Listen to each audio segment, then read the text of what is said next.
സ്വർഗസ്ഥനായ പിതാവേ, അവിടുത്തെ രാജ്യം വരേണമേ.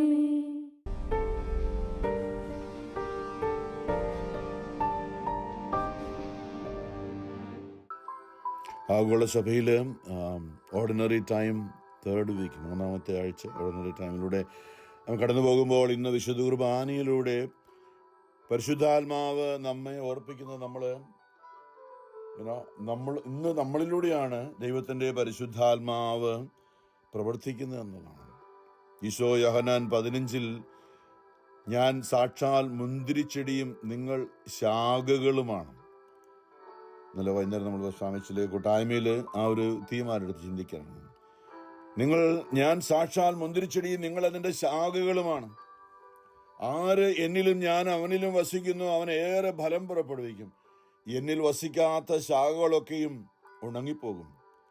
നമുക്കറിയാം, ഏതെങ്കിലും ചെടി, നമുക്ക് മുന്തിരിയോ, അതിൻ്റെ ശാഖ ശരിക്കും ആ ശാഖകൾ തായ്തടിയോട് നന്നായിട്ട് ചേർന്നിരിക്കുമ്പോഴാണ് അത് വളരുക, കായ്ക്കുക. അല്ലെങ്കിൽ ഉണങ്ങിപ്പോയ ഒരു ശാഖ നമ്മൾ ബഡ്ഡി അതൊക്കെ ചേർക്കുന്നത് കണ്ടിട്ടുണ്ട്. ഇതിൻ്റെ അർത്ഥം അതിൻ്റെ ഉള്ളിലെ വെള്ളവും വളവും ഒക്കെ ആ ശാഖയിലേക്ക് ഒഴുകുമ്പോഴാണ് ആ ശാഖ ജീവനുള്ളതും ഫലം പുറപ്പെടുവിക്കുന്നത്. ഉണങ്ങിപ്പോയതിനെ വേണം ചുമ്മാ ചേർത്ത് കെട്ടി വെക്കാം. പക്ഷേ ഉള്ളിൽ തായ്തടിയിൽ നിന്നും വരുന്ന വെള്ളവും വളവും ഒക്കെ ശാഖയിലേക്ക് വരുന്നില്ലെങ്കിൽ ശാഖ ഉണങ്ങിപ്പോകും. ഈശോ പറയുകയാണ്, യേശുവാണ് യഥാർത്ഥമായ മുന്തിരി എന്ന് പറയുമ്പോൾ യേശുവിൻ്റെ ഉള്ളിലുള്ള പരിശുദ്ധാത്മാവിൻ്റെ സ്നേഹവും നന്മയും കരുണയും നമ്മൾ അവനോട് ചേർന്ന് മാമോദീസായിലൂടെ നമ്മൾ അവനുമായിട്ട്, പൗലോസിന്റെ ഭാഷയിൽ പറഞ്ഞാൽ കാട്ടത്തിയായിരുന്നു നമ്മളെ, വൈൽഡായിരുന്നു നമ്മളെ, വെറും കാട്ടിലെ മൃഗം അല്ലെങ്കിൽ കാട്ടിലെ ഒരു സസ്യമായിരുന്നു, ഫലം പുറപ്പെടുവിക്കാതെ ചില കാട്ടുമരങ്ങളുണ്ട്, അതുപോലെ ആയിരുന്ന ഒരു കാട്ടത്തിമരമായിരുന്ന നമ്മൾ ഓരോരുത്തരെയും യേശുവിലേക്ക് ചേർത്ത് വെച്ച് ബഡ് ചെയ്തെന്നാണ്. നമ്മൾ അവനിൽ ഫലം പുറപ്പെടുവിക്കാനായിട്ട് അവനോട് ചേർത്ത് പൗലോസ് പറയുന്ന മനസ്സിലാക്കാൻ വേണ്ടിയിട്ട്. അപ്പം നമ്മളെ അവനോട് ചേർത്ത് വെച്ചിരിക്കുമ്പോൾ, ഇന്ന് തിരുസഭയിൽ മാമോദീസായിലൂടെ നമ്മൾ അവനുമായിട്ട് ചേർത്ത് വെക്കപ്പെട്ടിരിക്കുമ്പോൾ, നമ്മിലേക്ക് അവനിൽ നിന്ന് പുറപ്പെടുന്ന എന്നിൽ വിശ്വസിക്കുന്നവന്റെ ഹൃദയത്തിൽ നിന്നും ജീവജലത്തിന്റെ അരുവികൾ ഒഴുകുമെന്ന് ഈശോ പറഞ്ഞു. ഇപ്പം നമ്മുടെ ഉള്ളിൽ ഇത് ശാഖകളല്ലേ, കുടുംബ ശാഖകൾ, മക്കള് ഇങ്ങനെ നമ്മൾ ഫാമിലി ട്രീ എന്നൊക്കെ പറയാറുണ്ട്. പൗലോസിന്റെ ഭാഷയിൽ പറഞ്ഞാൽ അടിസ്ഥാനമായ ക്രിസ്തുവിലൂടെ പണിതുയർത്തപ്പെട്ട കുടുംബങ്ങളാണ്, ശാഖകളാണ് നമ്മൾ.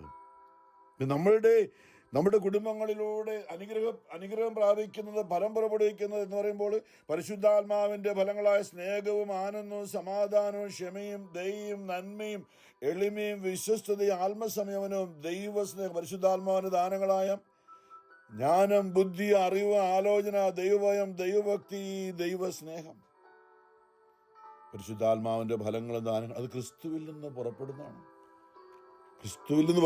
വേറെ എങ്ങൊന്നും അത് കിട്ടില്ല. എന്നിൽ വിശ്വസിക്കുന്നവന്റെ ഹൃദയത്തിൽ വെച്ച് പറഞ്ഞു. അപ്പൊ യേശുവിനോട് നമ്മളെ ചേർത്ത് വെച്ച മാമോദീസായിലൂടെ നമ്മളുടെ ജീവിതം നമ്മള് കർത്താവിനോട് ചേർന്ന് വെക്കുമ്പോൾ അവനിലുള്ള ആത്മാവിന്റെ ജീവജലം നമ്മിലേക്ക് അവനിലൂടെ പ്രവർത്തിച്ചുകൊണ്ട് പുറപ്പെടുവിച്ചുകൊണ്ട് നമ്മൾ ഫലം പുറപ്പെടുവിക്കുകയാണ്. പുതിയ ഫലങ്ങൾ, സ്നേഹവും മറ്റുള്ളവർക്ക് നമ്മളിൽ നിന്നും ആസ്വദിക്കാൻ, നമ്മുടെ കുടുംബാംഗങ്ങൾക്ക്, ജീവിത പങ്കാളിക്ക്, മക്കൾക്ക്, കൊച്ചുമക്കൾക്ക്, നമ്മളിലൂടെ നമ്മുടെ ജോലി സ്ഥലത്തുള്ളവർ, നമ്മുടെ ഇടവകയിലുള്ളവർ, നമ്മുടെ ചുറ്റുപാടുള്ളവർക്കൊക്കെ നമ്മളിലൂടെ നല്ല ഫലങ്ങൾ, സ്നേഹം, എല്ലാ മനുഷ്യരും ആഗ്രഹിക്കുക സ്നേഹത്തോടെ ഒന്ന് ഇടപെടാനല്ലേ, വേറൊന്നും വേണ്ട. സ്നേഹത്തോടെ ഒന്ന് സംസാരിച്ചാൽ മതി, സ്നേഹത്തോടെ ഒന്ന് ഇടപെട്ടാൽ മതി. സ്നേഹം, ആനന്ദം, സമാധാനം, ക്ഷമ, ദയ, നന്മ, എളിമ, വിശ്വസ്തത, ആത്മ സംയമനം, പിന്നെ ദാനങ്ങളും. നമ്മൾ യേശുവിനോട് നമ്മൾ ചേർന്നിരിക്കുമ്പോഴാണ് നമുക്ക് ഈ അനുഗ്രഹങ്ങൾ, ഈ ഫലങ്ങൾ നമുക്ക് നന്നായിട്ട് നല്ലൊരു വ്യക്തിയായി മറ്റുള്ളവർക്ക്. അബ്രാഹത്തോട് ഉൽപ്പത്തി 12 പറഞ്ഞു, നീ ഒരു അനുഗ്രഹമായിരിക്കും. നമ്മളൊരു അനുഗ്രഹമായിരിക്കാൻ. നമ്മളിന്ന് അനേകർക്ക് നമ്മളെക്കുറിച്ച് ചിന്തിക്കുന്നതിന് ഭയമാണ്. അവർ വന്ന കുഴപ്പമാണ്, ആപ്പാടെ പ്രശ്നങ്ങളാണ്, എപ്പോഴും അതും ഇതും പ്രശ്നം ഉണ്ടാക്കിക്കൊണ്ടിരിക്കും. എന്നാൽ നമ്മുടെ ഉള്ളിലൂടെ സ്നേഹമാണ്, കരുണയാണ്, നന്മയാണ്, എല്ലാവരെയും ഉൾക്കൊള്ളുന്ന, നമ്മളുടെ ജീവിതത്തിലെ കുറവുകളും സഹനങ്ങളും ബലഹീനതകളും ഒക്കെ അത് എല്ലാവർക്കും ഉള്ളതാണ്. ദൈവം നമുക്കും അത് അനുവദിച്ചത് അതിലൂടെ. പൗലോസിനോട് പറഞ്ഞ പോലെ നിന്റെ ബലഹീനതയിലാണ്. നമ്മുടെ ജീവിതം നമ്മൾ അറിയാതെ പോകുന്നൊരു കാര്യമുണ്ട്. നമ്മളുടെ സഹനങ്ങൾ, നമുക്ക് ബുദ്ധിമുട്ടുള്ളപ്പോൾ, നമുക്ക് രോഗമായിരിക്കാം, സാമ്പത്തിക ബുദ്ധിമുട്ടായിരിക്കാം, കുടുംബ പ്രശ്നങ്ങളായിരിക്കാം. ഈശോ വ്യക്തമായിട്ട് പൗലോസിനോട് 2 കൊരിന്ത്യർ 12 പറഞ്ഞൊരു കാര്യമുണ്ട്.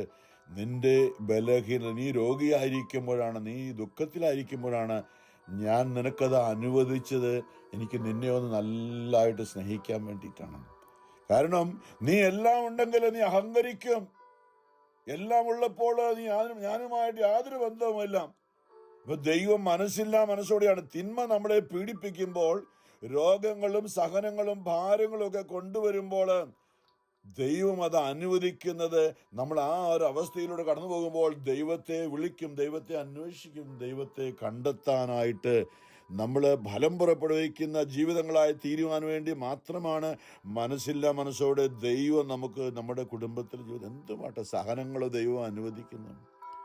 ഇതാണ് പൗലോസിനോട് 2 കൊരിന്ത്യർ 12 പറഞ്ഞത്. നിന്റെ ബലഹീനതയിലാണ് എൻ്റെ ശക്തി നിന്നിൽ പൂർണ്ണമായും പ്രകടമാകാൻ പോകുന്നത്. എന്ന് നമ്മൾ ചേർന്നിരിക്കണം. സങ്കീർത്തനം 91 പറയുന്നു, അവൻ സ്നേഹത്തിൽ എന്നോട് ഒട്ടിച്ചേർന്നിരിക്കുന്നതിനാൽ, ഞാൻ അവനെ വിടുവിക്കും, ഞാൻ അവനെ അനുഗ്രഹിക്കും, ഞാൻ അവന് ദീർഘായുസ്സ് നൽകി അനുഗ്രഹിക്കും. യേശുവിനോട്, ആ തായ്തടിയോട് ചേർന്നിരിക്കുന്ന ശാഖ പോലെ നമ്മളായിരിക്കുവാണെങ്കിൽ അവനിൽ നിന്ന് പുറപ്പെടുന്ന ദൈവസ്നേഹവും ദൈവകൃപയും ആ ഫലങ്ങളൊക്കെ നമ്മളുടെ ജീവിതത്തിലുള്ള മറ്റുള്ളവർ നമ്മളിലൂടെ ഒരിക്കലും പ്രതീക്ഷിക്കാത്ത രീതിയിൽ പൗലോസിന്റെ മാനസാന്തര നമ്മൾ കേട്ടു. കൺവേർഷൻ ഓഫ് സെയിന്റ് പോൾ എന്തുമാത്രം ക്രിസ്ത്യാനികളെ പീഡിപ്പിച്ചുകൊണ്ട് നടന്ന ഒരു വ്യക്തിയായിരുന്നു. പിന്നീട് യേശുവിന്റെ സ്നേഹം, യേശുവിന്റെ ആത്മാവ് ഉള്ളിൽ നിറഞ്ഞപ്പോൾ പിന്നെ യേശുവിനെ കുറിച്ച് പറയാനുള്ള വേറൊന്നിനും നേരമില്ല. യേശുവിൽ നിന്ന് ക്രിസ്ത്യാനികളായവരെ തിരിച്ച് യഹൂദരാക്കി, അല്ലെങ്കിൽ അങ്ങനെ മനസ്സിലാത്തവരെ കൊന്നുകളഞ്ഞിരുന്ന ഒരു സെയിന്റ് സ്റ്റീഫനെയൊക്കെ അങ്ങനെയാണ് കൊന്നുകളഞ്ഞത്. സെയിന്റ് സ്റ്റീഫൻ വളരെ യേശുവിൻ്റെ ആത്മാവ് നിറഞ്ഞ ഒരു വിശുദ്ധനായിരുന്നു ആദിമ സഭയിൽ. ആ വിശുദ്ധനെയൊക്കെ കൊല്ലിച്ച ആളാണ്, നേതൃത്വം കൊടുത്ത ആളാണ് ഈ സാവൂൾ. പിന്നീട് നമുക്കറിയാം യേശുവിൻ്റെ ആ ഇടപെടലൊക്കെ. നീ എന്തിനാണ് എന്നെ പീഡിപ്പിക്കുന്നത്? ഡമാസ്കസിലേക്കുള്ള വഴിയാത്രയിൽ വെച്ച് അവിടെയുള്ള ക്രിസ്ത്യാനികളെ പിടിച്ചുകൊണ്ടുവന്ന് അവരെ പീഡിപ്പിക്കാനും അവരെ യഹൂദ മതത്തിലേക്ക് തിരികെ കൊണ്ടുവരാൻ വേണ്ടിയൊക്കെ പോയ ആ സാവൂളിനോട് കർത്താവ് ഇടപെട്ടു. ദൈവം ഇടപെടും. പക്ഷെ നമ്മൾ പലപ്പോഴും അവിടെ സാവൂളിനോട് ചോദിച്ച ചോദ്യമുണ്ട്, Saul Saul why are you persecuting me? നീ എന്തിനാണ്? നമ്മളോട് നിരന്തരം ഈ ചോദ്യം ചോദിക്കുന്നുണ്ട്. വചനത്തിലൂടെ പലപ്പോഴും നമ്മളിത് മറന്നു കളയണം. ഇതൊക്കെ ചുമ്മാതാണ്, ഈ ദൈവവചനമൊക്കെ ഇതൊക്കെ നുണയാണ്, ചുമ്മാ ആരാണ്ട് എഴുതി വെച്ചാണെന്ന്. നമ്മൾ എത്രയോ പ്രാവശ്യം നമ്മൾ എല്ലാ ദിവസവും വചനം വായിക്കുമ്പോൾ നമ്മളോട് ദൈവത്തിൻ്റെ ആത്മാവ് പല കാര്യങ്ങളും വചനത്തിലൂടെ ചോദിക്കുന്നുണ്ട്. പക്ഷേ നമ്മുടെ കാതുകളും നമ്മുടെ കണ്ണുകളും ഒക്കെ ആത്മീയമായിട്ട് പറയുകയാണെങ്കിൽ സാത്താൻ ഇത് ഇരുട്ടാക്കി കളഞ്ഞ ആത്മീയ അന്ധതയും ആത്മീയ ഭദ്രതയൊക്കെ പോകുമ്പോൾ ഇത് നമുക്ക് വായിക്കാനായിട്ടാണ് വിശുദ്ധ ഗ്രന്ഥം എഴുതപ്പെട്ട രീതിയിൽ നമ്മുടെ മുമ്പിലേക്ക് തിരുസഭയിലൂടെ നൽകപ്പെട്ടിരിക്കുന്നത്. ദൈവത്തിൻ്റെ സ്വരമാണ് വിശുദ്ധ ഗ്രന്ഥം, തിരുവചനം. അന്ന് സാവൂള് ചെവിയിൽ കേട്ടു, സാവൂൾ നീ എന്തിനാണ് എന്നെ പീഡിപ്പിക്കുന്നത്?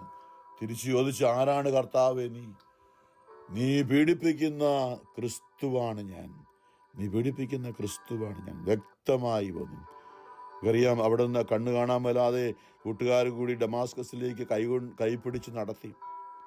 ആ സമയത്തെല്ലാം ചിന്തകളായിരുന്നു.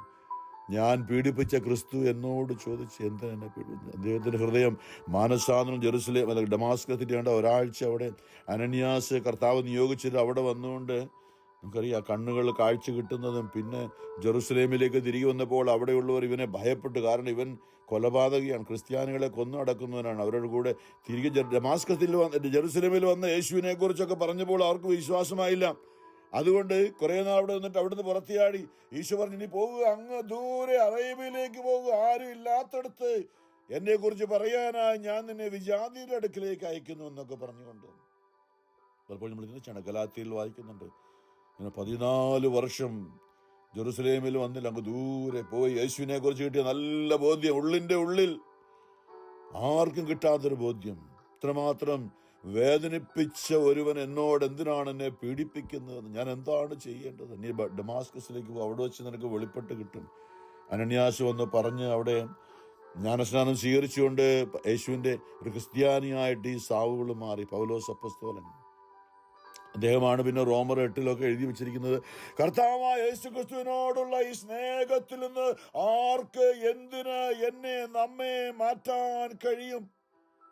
ആപത്തോ പട്ടിണിയോ വാളോ ക്രൂരതയോ എന്തെല്ലാം പേടുണ്ടായാലും ഒരിക്കലും യേശുവിനോട് സ്നേഹത്തിൽ നിന്ന് മാറാൻ കഴിയുന്ന ഉറപ്പുണ്ട്. നമുക്ക് ആ ഒരു ഉറപ്പ് വേണം. നമ്മൾ യേശുവിനെ സ്നേഹിക്കുന്നു പറഞ്ഞു ഇതുപോലെ പറയാൻ പറ്റുമോ? എന്തെല്ലാം പ്രശ്നം, രോഗങ്ങളോ കുടുംബത്തിൽ പ്രശ്നങ്ങളോ മരണമോ ആപത്തോ പട്ടിണിയോ പലപ്പോഴും നമ്മുടെ ജീവിതത്തിൽ എന്താ പലതും സംഭവിച്ചത്, നമുക്ക് അത് കർത്താവ് അങ്ങനെ വരുത്തിയതാണെന്ന് പറഞ്ഞുകൊണ്ട് നമ്മൾ കർത്താവിനോട് വേർപെട്ട് നിൽക്കുകയാണ്. ഉള്ളിൽ അല്പം വേദനയും വിഷമവും പ്രയാസവും കർത്താവിനോടുള്ള ഒരു വെറുപ്പും ഒക്കെ ആയിട്ട് നിൽക്കുകയല്ലേ നമ്മൾ പലപ്പോഴും. അതിനെ അതിജീവിക്കാനില്ല. എൻ്റെ കർത്താവ് എനിക്ക് ദോഷമായിട്ടൊന്നും ചെയ്തിട്ടില്ല. അവന് എൻ്റെ സകല പാപങ്ങളും എൻ്റെ രോഗങ്ങളും അവൻ്റെ മേലെ, അവൻ്റെ ആത്മാവ് എന്തിച്ചു പോലെ അവൻ്റെ ആത്മാവ് നമ്മിലൂടെ പ്രവഹിക്കുമ്പോഴാണ് നമുക്ക് സൗഖ്യാനുഭവം. അവൻ്റെ ആത്മാവ് നമ്മൾ വസിക്കുമ്പോഴാണ് നമുക്ക് ദൈവാനുഗ്രഹം, ദൈവത്തിൻ്റെ സ്നേഹം. റോമർ 5:5 പറയുന്നുണ്ട്, പരിശുദ്ധാത്മാവിലൂടെ പൗലോസ് എഴുതി വച്ചിരിക്കുകയാണ്, നമ്മുടെ ഹൃദയങ്ങളിലേക്ക് ചൊരിയപ്പെട്ടിരിക്കുന്നു.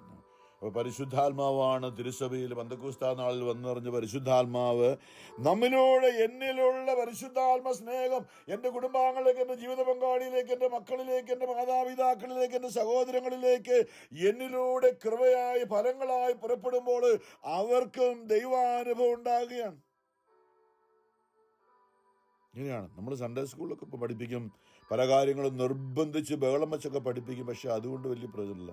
നമ്മിലൂടെ സ്നേഹമായി കരുണയായി നമ്മുടെ മക്കളിലേക്ക്, ജീവിത പങ്കാളിയിലേക്ക് നമുക്കൊരു ധാരണയുണ്ട്. നമ്മൾ കുറെ ബഹളം വെച്ച് പറഞ്ഞാലേ അവർ നേരെയാകുള്ളൂ എന്നാണ് പലപ്പോഴും നമുക്ക് പറ്റിയ അബദ്ധം. യേശു വളരെ വിരളമായിട്ടുള്ളൂ, വളരെ അങ്ങേറ്റത്തെ ആണ് സാത്താനെ ഒരിക്കൽ പത്രോസിനെ ഒരിക്കൽ സാത്താനെ എന്നൊക്കെ വിളിക്കുന്നത്.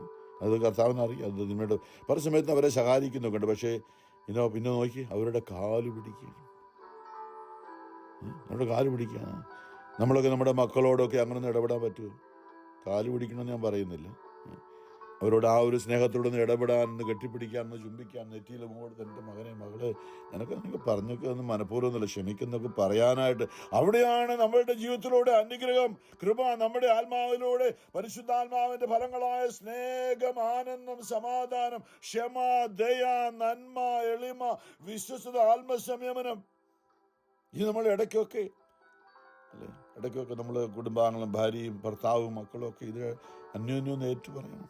ഇതിലൊക്കെ പറഞ്ഞതിനോട് ക്ഷമിക്കണം കേട്ടോ, മനഃപൂർവ്വം എന്നുള്ളത് അങ്ങനത്തെ ദേഷ്യം കൊണ്ട് പറഞ്ഞാന്നൊക്കെ.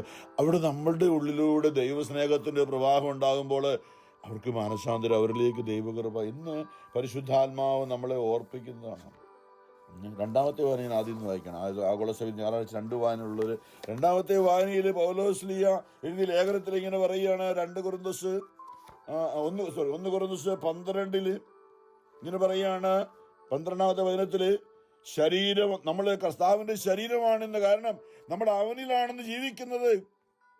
അല്ലെങ്കിൽ അവൻ്റെ ആത്മാവ്, തിരുസഭ, അവൻ്റെ ആത്മാവ് നമ്മളെ ഒരു മരം പോലെ, മുന്തിരിച്ചെടിയുടെ ശാഖകൾ പോലെ ഒരുമിച്ചാക്കിയിരിക്കുകയാണ്. നമ്മൾ അവനോട് ചേർത്ത് ബഡ് ചെയ്തതുപോലെ ആത്മാവിലൂടെ തിരുസഭയോട് ചേർന്ന് നിൽക്കുമ്പോൾ നമ്മുടെ യേശുക്രിസ്തുവിലൂടെ ലഭിക്കുന്ന കൃപയും, നമ്മൾ ഓരോരുത്തരും ശരീരത്തിന് വ്യത്യസ്ത അവയവങ്ങളുള്ളതുപോലെ നമ്മളാണെന്ന് ക്രിസ്തുവിൻ്റെ തിരുസഭ, ക്രിസ്തുവിൻ്റെ ശരീരമാണ്. നമ്മൾ ഓരോരുത്തരും അതിലെ അവയവങ്ങളാണ് എന്നുള്ള ക്രിസ്തുവിൻ്റെ ആ സ്നേഹവും കരുണയും നമ്മിലൂടെ മറ്റൊരാളിലേക്ക് പ്രവഹിക്കുന്ന, ഒരു ശാഖയിൽ നിന്ന് വേറൊരു ശാഖയിലേക്ക് വെള്ളവും വളവും ഒക്കെ ഒഴുകുന്നത് പോലെ യേശുവിനോട് ചേർന്ന് നിൽക്കുമ്പോൾ അവൻ്റെ കൃപ നമ്മളിൽ നിറഞ്ഞിട്ടത് നമ്മളിൽ നിറഞ്ഞ് കവിഞ്ഞ് നമ്മളൊരു അടുത്ത ശാഖയിലേക്ക്, നമ്മുടെ മക്കളിലേക്ക്, കൊച്ചുമക്കളിലേക്ക്, നമ്മുടെ ബന്ധുക്കളിലേക്ക്, എന്നിൽ വിശ്വസിക്കുന്നവന്റെ ഹൃദയത്തിൽ നിന്നും ജീവജലത്തിന്റെ അരുവികൾ ഒഴുകുന്ന ഈശോ പറഞ്ഞത് തന്നിൽ വിശ്വസിക്കുന്നത് സ്വീകരിക്കാനിരിക്കുന്ന പരിശുദ്ധാത്മാവിനെ കുറിച്ചാണ്. അപ്പോൾ ഇന്ന് പൗലോസ് പറയുന്നതാണ്, നമ്മൾ ശരീരം ഒന്നാണെങ്കിൽ അതിൽ പല അവയവങ്ങളുണ്ട്. അവയവങ്ങൾ പലതെങ്കിലും അവയെല്ലാം ചേർന്ന് ഏക ശരീരമായിരിക്കുന്നു. അതുപോലെയാണ് ക്രിസ്തുവും. നമ്മളെല്ലാവരും ഒരേ ആത്മാവിൽ ഏക ശരീരമാകാൻ ജ്ഞാനസ്നാനമേറ്റു. യഹൂദരെന്നോ ഗ്രീക്കുകാരനെന്നോ അടിമകളെന്നോ സ്വതന്ത്രനെന്നോ ഭേദം കൂടാതെ ഒരേ ആത്മാവിനെ പാനം ചെയ്യാൻ എല്ലാവർക്കും സാധിച്ചു. നമ്മൾ പറയണേ, എൻ്റെ ഈശോയെ, നിന്റെ ആത്മാവ് എൻ്റെ ഉള്ളിലുള്ളതിനെ ഓർത്ത് ഞാൻ ആരാണെന്ന് നോക്കാതെ നീ എന്നെ സ്നേഹിച്ച് നിന്റെ സ്നേഹത്തിലേക്ക് ഒന്നാക്കി തീർത്ത നിന്റെ ആത്മാവ് നിന്നിൽ ഒന്നായി തീരുന്ന നിന്റെ ആത്മീയ സ്ഥാനത്തിനായി നീ തന്നതിനെ ഓർത്ത് നന്ദി പറയുന്നു. നമ്മൾ വിശ്വസിക്കണം, നമ്മുടെ ആരുടെ യോഗ്യത കൊണ്ടല്ല, അവൻ്റെ കൃപയാണ്. വിശ്വാസം വഴി കൃപ. അതുകൊണ്ട് നമ്മൾ പൗലോസിനെ കുറിച്ച് പറഞ്ഞു പോകണം. ഓരോ അവയവങ്ങളും വ്യത്യസ്തമാണെങ്കിലും ശരീരത്തിൽ ഒരു അവയവത്തിന് വേദന ഉണ്ടായാൽ ഒരു കൈക്ക് പ്രശ്നം ഉണ്ടെങ്കിൽ മറ്റേ കൈ താങ്ങി നിർത്തും. അല്ലെ, നമുക്ക് വേദന ഉണ്ടായാൽ, നമ്മുടെ കാലിന് വേദന ഉണ്ടായാൽ നമ്മുടെ കൈ ഒന്ന് തിരുമ്മോടല്ലേ. കാലെ കൊതുക് കടിച്ചാൽ നമ്മുടെ വലത്ത് കൈയൊന്നും ചൊറിയത്തില്ലേ വേദന ഉണ്ടാകുമ്പോൾ. ഇതുപോലെ നമ്മളുടെ സഭയിൽ അല്ലെങ്കിൽ മറ്റുള്ള ആൾക്ക് അവർക്ക് സഹായമായി നമ്മൾ കർത്താവിൻ്റെ ശരീരമാണ്. നമ്മൾ മറ്റൊരാൾക്ക് സഹായമായി തീരാനുള്ള കർത്താവിൻ്റെ ശരീരത്തിൻ്റെ ഒരു അവയവമാണ് നമ്മൾ. ക്രിസ്തുവിന് എന്താണോ നമ്മളിവിടെ പ്രവർത്തിക്കേണ്ടത്, തലച്ചോറാകുന്ന ക്രിസ്തു, നമ്മുടെ ആ തലച്ചോറിലൂടെയുള്ള നെർവസ് സിസ്റ്റം ഒക്കെ അല്ലേ, എത്ര മനോഹരമായിട്ടാണ് ദൈവസൃഷ്ടി എന്ന് ഓർത്ത് നോക്കി. തലച്ചോറിൽ വരുന്ന സിഗ്നൽ പുറപ്പെടുന്നുള്ള കൈ അനങ്ങുന്നു, വിരലനക്കുന്നു, ഇതൊക്കെ. അപ്പൊ തലച്ചോറ് ക്രിസ്തുവിന്റെ ആത്മീയത നമ്മളിലേക്ക്, ക്രിസ്തുവിന് എന്താണോ നമ്മളിവിടെ പ്രവർത്തിക്കാനുള്ളത്, അതിനായി അവന്റെ ശരീരത്തിന്റെ അവയവങ്ങളാണ്. നിങ്ങൾ ക്രിസ്തുവിന്റെ ശരീരവും ഓരോരുത്തരും അതിലെ അവയവങ്ങളുമാണ്, മറ്റുള്ളവർക്ക് വേണ്ടി നന്മ ചെയ്യാനായിട്ട്. ഇത് പഴയ നിയമത്തില് ജനം ഇസ്രായേലിന്റെ ചരിത്രം നോക്കിക്കഴിഞ്ഞാൽ നമുക്കറിയാം, യേശുവിന് ജനനത്തിന് 600 വർഷം മുമ്പ് അവര് വലിയ തോന്നിവാസം ജെറമിയയുടെ കാലത്ത് ജെറമിയായെ പിടിച്ച് കിണറ്റിലിടുകയും, നിങ്ങൾ മാനസാന്തരപ്പെടാൻ പറഞ്ഞപ്പോൾ ജെറമിയായെ കിണറ്റിലൊക്കെ താത്തവര് യഹൂദര്, അവരെ സഹായിക്കാൻ ദൈവം അയച്ച പ്രവാചകനെയും. അവസാനം ഏതാണ്ട് BC 600 അവര് പ്രവാസത്തിലേക്ക് അടിമകളായി കൊണ്ടുപോകപ്പെട്ടു. ആരാ അവര്? നെബൂഖദ്നേസർ രാജാവ്. ദൈവം നെബൂഖദ്നേസർ രാജാവിനെ വിളിച്ചത് എൻ്റെ ദാസൻ എന്നാണ്. ഞാനിത് പറയുന്നത് ഈ രാഷ്ട്രീയത്തിലുണ്ട്, രാജകീയത്തിലുണ്ട്. നമ്മളെ സഭയെ നന്നാക്കാൻ വേണ്ടി ദൈവം ഭരണാധിപന്മാരെ ഉപയോഗിക്കും. ഇത് വലിയൊരു മേഖലയാണ്. അന്ന് നെബൂഖദ്നേസർ രാജാവിനെ ഉപയോഗിച്ചുകൊണ്ട് ഈ ദൈവമക്കളായ യഹൂദരെ പ്രവാസികളായി ബാബിലോണിലേക്ക് അടിമകളായി കൊണ്ടുപോയി ദൈവം അത് അനുവദിച്ചു. എന്റെ ദാസന ഈ നെബൂഖദ്നേസർ രാജാവൊക്കെ പിന്നീട് ദൈവത്തെ അറിയാനിടയായി. അവിടെ പ്രവാസികളായി ബാബിലോണിൽ എത്രയോ വർഷമാണ് അവരവിടെ കിടന്നത്. ബാബിലോണിൽ നെബൂഖദ്നേസർ രാജാവിന്റെ കാലത്ത് അത് കഴിഞ്ഞ് മക്കളൊക്കെ വന്നു കഴിഞ്ഞ് രാജാക്കന്മാരൊക്കെ ഉള്ളപ്പോഴും ഈ യഹൂദരെ പ്രവാസികളായി ബാബിലോണിൽ കിടക്കുകയാണ്. അപ്പോൾ എന്താ സംഭവിച്ചത്? ബാബിലോണിനെ പേർഷ്യ രാജ്യം വന്ന് കീഴ്പ്പെടുത്തി. പേർഷ്യ രാജ്യം ബാബിലോൺ രാജാവിനെ പരാജയപ്പെടുത്തി കഴിഞ്ഞപ്പോൾ ബാബിലോണിലായിരുന്ന പേർഷ്യ രാജാവിന്റെ അധീനതയിലായി. നമ്മൾ ഈ ഏശയ്യ 45 പറയുന്നുള്ള സൈറസിനെ നിയോഗിക്കുന്നൊക്കെ. അപ്പൊ പേർഷ്യ രാജാവായ സൈറസിന് ദൈവം പ്രയോജനം കൊടുക്കുകയാണ്. ഇസ്രായേൽ ദൈവജനം, ഇവര് ദൈവത്തിന്റെ ജനമാണ്, ഇവരെ മോചിപ്പിക്കണമെന്ന് ഈ പേർഷ്യ രാജാവായ സൈറസിനെ ദൈവം നിയോഗിക്കുകയാണ്. എന്തിനാ? ഇസ്രായേൽ മക്കളെ ബാബിലോണിൽ നിന്ന് വിടുവിക്കാൻ. നമുക്കിന്ന് ചില കാര്യങ്ങൾ ഉൾക്കൊള്ളാൻ പറ്റത്തില്ല. ചില പ്രസിഡന്റുമാരും രാജാക്കന്മാരും ഒക്കെ വരുമ്പോൾ അവര് സഭയുടെ അതിനേക്കാൾ ശക്തമായിട്ട് ദൈവത്തിന് വേണ്ടി സംസാരിക്കുന്നതും പ്രവർത്തിക്കുന്നതൊക്കെ കാണുമ്പോൾ നമുക്കത് മനസ്സിലാക്കാൻ പറ്റുന്നില്ല. എന്നാൽ ഇവിടെ കാണാൻ സാധിക്കുന്നുണ്ട്. ബാബിലോണില് നെബൂഖദ്നേസർ രാജാവിനെ ഇസ്രായേൽ ജനത്തെ വിശുദ്ധീകരിക്കാനായിട്ട് ദൈവം നിയോഗിച്ചു. വിജാതീയനായിരുന്നു. അതിനുശേഷം പേർഷ്യ രാജാവായ സൈറസിനെ ദൈവം നിയോഗിച്ചു. യെശയ്യാ 45 പറയുന്നുണ്ട്, അടഞ്ഞു കിടക്കുന്ന വാതിൽ തുറക്കാനും പിച്ചല വാതിൽ തകർക്കാനും നിന്നെ ഞാൻ നിയോഗിച്ച സൈറസിനോട് പറയാണ്. ജെറുസലേമിലേക്ക് ദൈവജനത്തെ തിരികെ അയക്കാനായിട്ട് സൈറസ് വിളംബരം പുറപ്പെടുവിച്ചു. നോർത്ത് നോക്കിയേ, ദൈവത്തോട് വിരോധം, ദൈവത്തോട് മറുതലിച്ച് അടിമകളായി പോയ ജനത്തെ ബാബിലോണില് നെബൂഖദ്നേസർ രാജാവ് പലപ്പോഴും ദൈവത്തെ അറിഞ്ഞതുകൊണ്ട് പിന്നെ അതിലേക്ക് ഞാൻ പോകുന്നില്ല, കുറേ ഉണ്ട് ചരിത്രം നമുക്കറിയാം. തൻ്റെ വിഗ്രഹം ഉണ്ടാക്കി ഞാൻ ദൈവമാണെന്ന് പറഞ്ഞ് ആരാധിക്കണമെന്നൊക്കെ നെബൂഖദ്നേസർ പറഞ്ഞപ്പോൾ ദാനിയേലും കൂട്ടർ അവിടെ, ദാനിയേലിൻ്റെ 3 കൂട്ടരെ അവരെ അവൻ്റെ ബിംബത്തെ ആരാധിക്കാഞ്ഞതുകൊണ്ട് തീയിലേക്ക് എറിയപ്പെടുന്നതൊക്കെ നമ്മൾ വായിക്കുന്നുണ്ട്. ദാനിയേലിൽ 3 വായിക്കുന്നുണ്ട്. അപ്പൊ അവിടെ ഇതെല്ലാം കടന്നുപോയി. ജെറമ്യായെ കൊണ്ടുപോയപ്പോൾ ജെറമ്യ ഈ അടിമത്തിലേക്ക് പോയില്ല. ജെറമ്യ പിന്നീട് ഈജിപ്തിലേക്ക് നാട് കടത്തപ്പെട്ടു, അവിടെ വെച്ച് മരിക്കുന്നൊക്കെയാണ് ജെറമ്യയെ കുറിച്ച് ചരിത്രം പറയുന്നത്. അപ്പോൾ ഈ ബാബിലോണിൽ അടിമകളായി കിടക്കുന്ന അവിടെ നെബൂഖദ്നേസർ രാജാവിന് ശേഷം അവന്റെ മക്കളൊക്കെ വന്നുപോയി. പക്ഷെ പിന്നീട് ദൈവം പേർഷ്യ രാജ്യത്തെ നിയോഗിച്ചുകൊണ്ട് ബാബിലോണിനെ പേർഷ്യ രാജ്യം കീഴ്പ്പെടുത്തി. അന്ന് സൈറസ് രാജാവ് തീരുമാനമെടുത്തു, ഈ ജനതയെ, യഹൂദരെ വിട്ടയക്കണം. അവർ ദൈവജനമാണ്, അവർക്ക് ദൈവത്തെ ആരാധിക്കാൻ അവിടെ ജെറുസലേമാണ് അവരുടെ ആരാധനാ കേന്ദ്രം, അവിടുത്തെ ദേവാലയം പുതുക്കി പണിയണം എന്ന് പറഞ്ഞുകൊണ്ട് നമ്മൾ ഈ എസ്ര, നെഹമിയ എന്ന 2 പുസ്തകങ്ങൾ വിശുദ്ധ ഗ്രന്ഥത്തിലുണ്ട്. എസ്രായാണ് രാജാവിൻ്റെ കാര്യസ്ഥനായിരുന്ന എസ്രായാണ് ആദ്യം എസ്ര ചോദിച്ച് അനുവാദമൊക്കെ മേടിച്ചുകൊണ്ടുപോയി ദേവാലയം പുതുക്കി പണിതു. അതിനുശേഷം പിന്നീട് സൈറസിന് ശേഷം അർത്താക്സർസ് എന്ന് പറഞ്ഞ രാജാവാണ് ഈ പേർഷ്യ രാജാവായിട്ട് വന്നത്. ആ സമയത്ത് അവിടെ രാജാവിൻ്റെ പാനപാത്രവാഹകനായിരുന്നത് നെഹമിയ. അപ്പൊ കർത്താവിന്റെ പ്രചോദനത്താൽ പറയാണ്, പോയി ഞങ്ങളുടെ ആലയത്തിന് ചുറ്റും മതിലൊന്ന് പണിയണം, കാരണം അവിടെ ആക്രമിക്കുകയാണ്, ഈ വിജാതീയരൊക്കെ ആക്രമിച്ചുകൊണ്ട് ഞങ്ങൾക്ക് സുരക്ഷിതമല്ല, അതുകൊണ്ട് അവിടെ ദേവാലയത്തിന്റെ മതിൽ പണിയണമെന്ന് പറഞ്ഞുകൊണ്ട് നെഹമ്യായെ അർത്താക്സർക്സ് രാജാവ് അനുവദിച്ചു. അപ്പൊ അവിടെ ഈ എസ്രായും നെഹമിയായും ചേർന്നുകൊണ്ട് അവിടെ ദേവാലയത്തിന് നിർമ്മിതിയും മതിലിന്റെ പണിയൊക്കെ ആരാണ്? വിജാതീയരായ രാജാക്കന്മാരാണ്. നമ്മൾ മനസ്സിലാക്കണം, ദൈവവിചാരമില്ലാതെ ദൈവത്തെ അറിയാതെ ജീവിക്കുന്ന പലരെയും ദൈവം ഉപയോഗിക്കുക ഇന്നും ദൈവത്തിന്റെ സഭയെ സംരക്ഷിക്കാനായിട്ട്. കാരണം അതിന് നിയോഗിക്കപ്പെട്ടവർക്ക് കഴിയാതെ കിടക്കുമ്പോൾ അങ്ങനെയാണ് പറയുന്നത്. ആരും വിധിക്കുകയല്ല, കുറ്റം പറയുകയല്ല, ദൈവം അങ്ങനെയാണ് പ്രവർത്തിക്കുക. ഇന്നും ചില ഭരണാധിപന്മാരെയൊക്കെ ദൈവം നിയോഗിക്കുന്നത് അത് ദൈവം തീരുമാനം എടുത്തുകൊണ്ടാണ്, നിയോഗിച്ചാണ്. ദൈവത്തിൻ്റെതായി നിൽക്കുവാൻ, ദൈവജനമായി, ദൈവത്തിന്റെ ജനം ദൈവമായി. സംഗീതം 24 പറഞ്ഞില്ല, ഭൂമിയും അതിലെ സമസ്ത വസ്തുക്കളും ഭൂതലം അതിലെ സകല നിവാസികളും കർത്താവിൻ്റെതാണ്. ആ ഒരു ബോധ്യമുള്ള പലരെയും ദൈവം ഉയർത്തും പല സമയത്തും. അതിലേക്കൊന്നും പോകുന്നില്ല. അപ്പോൾ അവിടെ ഈ ജനങ്ങളെ ഒരുമിച്ച് കൂട്ടിക്കൊണ്ട് നെഹമിയ ജനങ്ങൾ ഒറ്റക്കെട്ടായി, നെഹമിയയുടെ പുസ്തകം 8-ാമത്തെ അധ്യായമാണ് 1-ാമത്തെ വായന. ജനം ഒറ്റക്കെട്ടായി ജലകവാടത്തിന് മുമ്പിലുള്ള മൈതാനത്ത് സമ്മേളിച്ചു.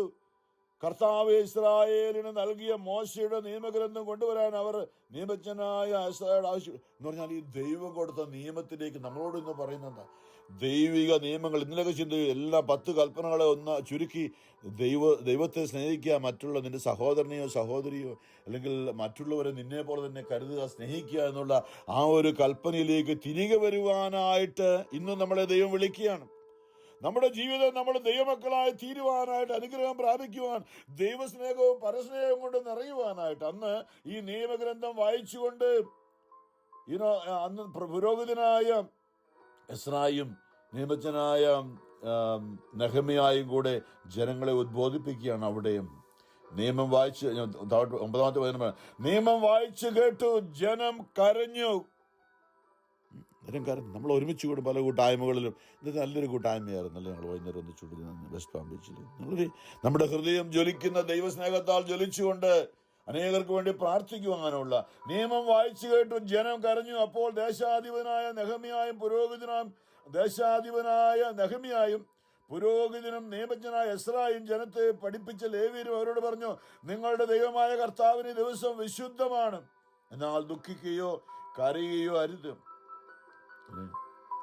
ഭക്ഷണവും മധുരവീഞ്ഞൊക്കെ ഞങ്ങൾ പണ്ട് ഓർപ്പിച്ചതുപോലെ അവിടെ സന്തോഷിക്കാനായിട്ട് വീഞ്ഞൊക്കെ അന്ന് കൊടുത്തിരുന്നു. കാരണം പരിശുദ്ധാത്മാവിനെ കിട്ടാതിരുന്ന കാലഘട്ടത്തിൽ പലപ്പോഴും ഞാൻ പറഞ്ഞില്ല, പഴയ നിയമത്തിലെ വീഞ്ഞെന്ന് പറയുമ്പോൾ പരിശുദ്ധാത്മാവിനെ കിട്ടാതിരുന്ന കാലഘട്ടത്തിൽ സന്തോഷം വീഞ്ഞു കുടിച്ചായിരുന്നു. അത് അങ്ങനെയായിരുന്നു അന്ന്. ഇന്നങ്ങനെയല്ല. ഇന്ന് നമ്മൾ ആ യേശുവിൻ്റെ വിശുദ്ധ കുർബാന സ്വീകരിക്കുമ്പോൾ നമ്മുടെ ഉള്ളിലേക്ക് അവൻ്റെ രക്തവും ശരീരവും കടന്നു വന്നുകൊണ്ട് നമ്മുടെ ജീവിതത്തിൽ പരിശുദ്ധാത്മാവിൻ്റെ ആനന്ദം നമുക്ക് നൽകുന്ന ഒരു ജീവിതമാണെന്ന് ക്രിസ്തീയ ജീവിതം. നമ്മളത് അറിയണം. ഇത് അറിഞ്ഞില്ലേ നമ്മളിന്നും അടിമകളാണ്, നമ്മളിന്നും അടിമത്തിലാണ്. അന്ന് അവർ ബാബിലോണിലെ കിടന്നവരാണ്. ഇന്ന് നമ്മളും പിശാചിന്റെ അടിമത്തിലാണ്. മദ്യവും മയക്കുമരുന്നും ലഹരിപാനീയങ്ങളും പിന്നെ വിദ്വേഷവും വാശിയും വൈരാഗ്യവും വെറുപ്പും ലോകമോഹങ്ങളും ഒക്കെ ആയിട്ട് കഴിയുമ്പോൾ നമ്മൾ ഇന്നും അന്ന് ബാബിലോണിൽ കിടന്ന ഇസ്രായേൽ പോലെയാണ് നമ്മൾ ഇന്ന്. യേശുക്രിസ്തു നമ്മളെ മോചിപ്പിച്ചു. അവന്റെ ആത്മാവ് നമ്മുടെ ഉള്ളിലുണ്ട്. ഇനിമേൽ നമ്മൾ പരിശുദ്ധ ആത്മാവിൽ നിറഞ്ഞ് ജീവിക്കേണ്ടവരാണ്. അനേകർക്ക് പ്രചോദനമായി. നമ്മുടെ കുടുംബത്തിൽ എത്രയോ പേർ ആഗ്രഹിക്കുന്നുണ്ടായിരിക്കും നമ്മളിലൂടെ ഈ പരിശുദ്ധാത്മാവിന്റെ ഫലങ്ങളൊന്ന് പുറപ്പെട്ട് അവരും അനുഗ്രഹം പ്രാപിക്കാനായിട്ട്. നമ്മളതിന് ഒരു മാനസാന്തരം ആവശ്യമാണ്. എൻ്റെ ദൈവമേ, ഞാൻ ഇന്ന് പോകുന്ന വഴി, എൻ്റെ വഴി മൂലം എൻ്റെ മക്കളും എൻ്റെ കുടുംബാംഗങ്ങളും ഒക്കെ ഇന്ന് വിലപിക്കുകയാണ്. അനുഗ്രഹം പ്രാപിക്കാതെ ലോകത്തിൻ്റെ അടിമത്തത്തിൽ പോവുകയാണല്ലോ. അവിടെയാണ് ദൈവമേ കരുണയായിരിക്കണം, ഞാനത് തിരിച്ചു വരുന്നു എന്ന് പറയുന്നൊരു മേഖല. ജനം കരഞ്ഞു, ഹൃദയം തോന്നുന്നത് കരയാൻ. എൻ്റെ ദൈവമേ, എൻ്റെ ജീവിതം മൂലം വേദനിക്കുന്ന, ജീവിതം തകർന്നു പോയ എൻ്റെ മക്കളും എൻ്റെ കുടുംബാംഗങ്ങളും ജീവിത പങ്കാളിയും ഒക്കെ ഒന്ന് അനുതാപം, അതൊന്നും കുഴപ്പമൊന്നുമില്ല. ഇതൊക്കെ എൻ്റെ അവകാശമാണ്, ഇങ്ങനെയാണ് ജീവിക്കേണ്ടതെന്ന് ഞാൻ പോകുമ്പോൾ യേശുവേ, നിന്റെ ആത്മാവിനെ ഉള്ളിൽ സ്വീകരിക്കാൻ അനുതാപം, പരിശുദ്ധാത്മാവിന്റെ ഫലങ്ങളായ സ്നേഹം, ആനന്ദം, സമാധാനം, ക്ഷമ, ദയ, നന്മ, എളിമ, വിശ്വസത, ആത്മസംയമനം, പരിശുദ്ധാത്മാവിന്റെ ദാനങ്ങളായ ജ്ഞാനം, ബുദ്ധി, അറിവ്, ദൈവഭയം, ദൈവസ്നേഹം, ദൈവഭക്തി, അതൊക്കെ എന്നിലുള്ളപ്പോൾ എൻ്റെ കൂടെയുള്ള എൻ്റെ കുടുംബാംഗങ്ങളൊക്കെ ആനന്ദിക്കുന്ന അപ്പോഴാണ്. എൻ്റെ കുടുംബാംഗങ്ങൾക്ക് സന്തോഷവും ആനന്ദവും അപ്പോഴാണ്. പരിശുദ്ധ പരമ ദൈവകാരുണ്യനാഥനായ ഈശോയ്ക്ക് എന്നേരവും ആരാധനയും സ്തുതിയും പുകഴ്ചയും ഉണ്ടായിരിക്കട്ടെ.